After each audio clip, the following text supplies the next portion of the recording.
I'm Birgit O'Connor, and welcome to the Bolinas Museum.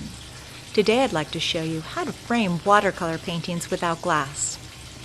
I'm going to be doing a few different demonstrations, mounting watercolor paper directly onto clayboard, original paintings, what to do if you have problems, and creating a triptych. At the end of the video, you're going to see that the triptych is going to be hanging here at the museum along with oil and acrylic paintings. So let's go back to the studio and let's get started. Now for this demonstration, I'm going to show you how to attach an original painting that's done on 300-pound cold press paper. To do this, I'm going to lay down an old, clean terry cloth towel. This will help me to achieve two things. I'll be able to protect the painting while working on the back of it. What I'll be doing is wetting the back of the painting so it will become more absorbent and be able to adhere better to the gel on the clayboard. I'm going to start with a spray bottle and try to saturate the back as much as possible.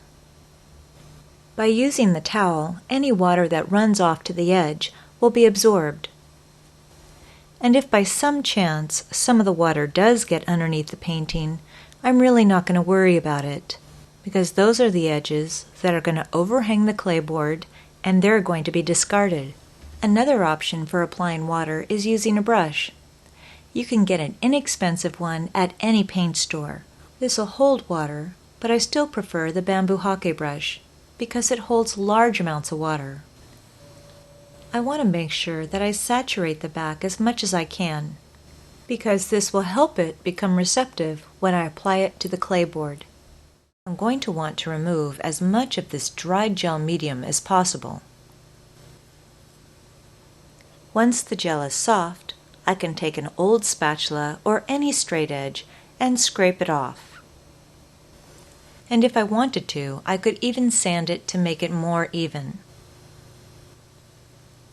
I'm not really finding that necessary here, but what I don't want are high and low areas. As I'm scraping off the old gel, I'm going to move it over to the side. This way I can keep my working area as clean as possible. When you try this, remember, it's like any other creative process. There's always a learning curve. I suggest that you first try this mounting technique with paintings you don't mind experimenting with. And in the worst case scenario, if you have a painting that this process doesn't work with, you could always apply another painting on top of it. You're going to have to discover how this all works the best for you. All of these pieces have settled quite nicely. Now to trim the edges. Since this is 300-pound paper, I'm going to have to cut it with a blade as close as possible. Now once I've trimmed the paper, I can then sand the edges. Remember, I'll want to try to sand it diagonally.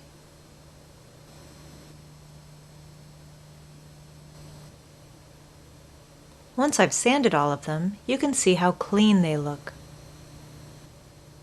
What I don't want is to show the white paper edges in the final product, so I'm going to paint them.